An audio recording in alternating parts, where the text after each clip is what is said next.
इस बीच हमारे साथ फंडामेंटली बाजार को आंकने के लिए और बताने के लिए, समझने के लिए हमारे साथ इस वक्त सिद्धार्थ भामरे जुड़ चुके हैं। सिद्धार्थ, गुड मॉर्निंग, कार्यक्रम में स्वागत है आपका। Siddharth, first of all I think your initial comments on TCS, कैसे अप्रोच कर रहे हैं आप टीसीएस के नंबर्स को? आपका कमेंट क्या है, मतलब हाउस व्यू क्या है टीसीएस पे और एंटायर आईटी स्पेस पे? गुड मॉर्निंग वीरू, और धन्यवाद मुझे आपके शो में बुलाने के लिए। फोर्टनाइट बैक जब हम बात कर रहे थे उस दिन भी आईटी स्टॉक्स काफी तेजी दिखा रहे थे, और हमारा ये तब भी कहना था और 1.5-2 महीने से हम कह रहे हैं कि आईटी स्टॉक्स भले ही स्टोरी पॉजिटिव नहीं है, लेकिन वैल्यूएशंस और जिस तरह से नंबर्स आ रहे हैं यूएस की ग्रोथ के, स्पेशली जॉब डेटा के, इंडिकेट करते हैं कि आईटी की स्पेंड्स अभी इतनी जल्दी कम नहीं होगी यूएस में, और काफी सारा चर्न हो रहा है within IT space. When I say within IT space churn हो रहा है, यानी कि AI, gen AI related projects ज्यादा आ रहे हैं, और जो conventional old economy related projects थे जैसे डेटाबेस मैनेजमेंट, उसमें गिरावट हो रही है। इनफैक्ट आप टीसीएस के भी अगर सेगमेंट वाइज रेवेन्यू देखोगे तो हम देख रहे हैं कि BFSI as a percentage of total revenue 37-38 से घट के लेस देन 37 हुआ है, और अब टेलीकॉम, कम्युनिकेशन, मीडिया, ये सेक्टर जो पहले 15% ऑफ दी टोटल रेवेन्यू होता था, अब 17% प्लस हो रहा है, और इसकी वजह से थोड़ी सी कॉस्ट बढ़ी है टीसीएस की। Having said that, the biggest cost is man power cost होती है आईटी कंपनी में, और वहां पे हमने देखा है कि जब एट्रिशन कम हो जाता है, जो कि अब 12.1% है टीसीएस के लिए, उसके वजह से भी हम देख रहे हैं कि स्टॉक में अच्छा खासा और कंपनी में अच्छा खासा एक माहौल है।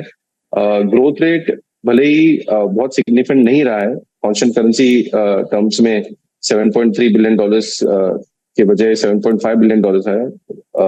इवन इन, अगर आप देखोगे डोमेस्टिक नंबर्स रुपी टर्म्स में, तो growth rate was substantial on all 3 fronts, यानी कि रेवेन्यू पे, एबिट पे और नेट प्रॉफिटेबिलिटी पे टीसीएस ने मार्केट का जो एक्सपेक्टेशंस था वीरू, उससे बेटर परफॉर्म किया है, और उसके चलते हुए आईटी स्टॉक्स स्पेशली टीसीएस आज ऊपर है।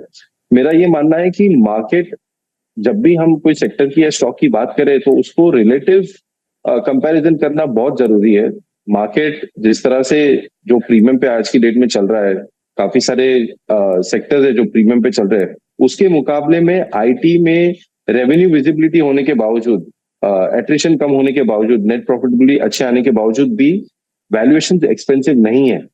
तो मुझे लगता है कि यहाँ से भी आईटी में काफी तेजी हो सकती है, और यही मैं फोर्टनाइट पहले भी आपके चैनल पे आपको बता रहा था कि ये 1 दिन या 2 दिन का मूव नहीं है, ये एक डायरेक्शनल मूव है आईटी में जो काफी टाइम तक चल सकता है। टीसीएस, इन्फोसिस, एचसीएल टेक, लार्ज कैप में ये स्टॉक्स में ज्यादा एक्सपोजर बना के रखें, तेजी बनाकर रखे। Siddharth, good morning. मैं मारुति पर आपकी राय लेना चाह रही हूँ, क्योंकि मारुति जहां पर इस हफ्ते उस यूपी की हाइब्रिड कार स्कीम को के बारे में सुनकर 13,500 तक पहुंचा था या 300 तक पहुंचा था, आज देखिए फिर से करेक्शन जोन में, आज 100 रुपए गवा चुका है, कंसिडरिंग उसे शायद वो सरकार रिविजिट करती हुई दिखाई देगी।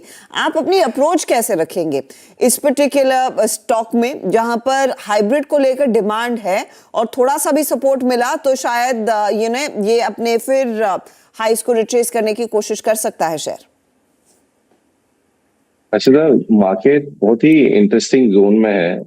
इफ यू रिमेम्बर, ऑलमोस्ट 1 महीने पहले या फोर्टनाइट पहले फर्टिलाइजर में अनाउंसमेंट आया था गवर्नमेंट का, और जितना बेनिफिट फार्मर्स को होने वाला है उससे कई ज्यादा गुना इंक्रीज तो फर्टिलाइजर स्टॉक्स के मार्केट कैप में हो गया था, और उसके बाद हमने देखा कि फर्टिलाइजर स्टॉक करेक्ट हुए। सिमिलरली अभी मारुति में भी एक पॉजिटिव न्यूज है, लेकिन क्या ये पॉजिटिव न्यूज उतना मायने करती है जितना स्टॉक प्राइस में मूवमेंट आया था? नहीं।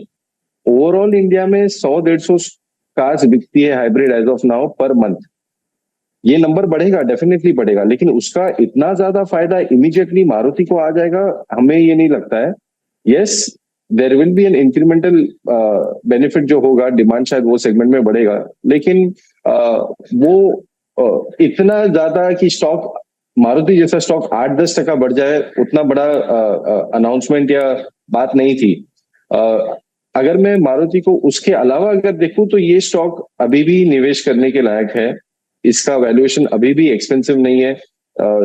छोटी छोटी हो या बड़ी न्यूज हो, ऑटो सेक्टर के लिए बेनिफिशियली आ रही है मार्केट में, and from a fund management perspective से भी मैं ये देखूंगा कि अगर काफी सारा बाजार अगर एक्सपेंसिव है तो कौन से ऐसे पॉकेट्स है जहां पे मुझे आज भी वैल्यूएशन कंफर्ट है और जहां पे मुझे थोड़ी बहुत ग्रोथ दिखाई दे रही है, जो इससे मैंने आईटी के लिए कहा, तो वो मारुति है।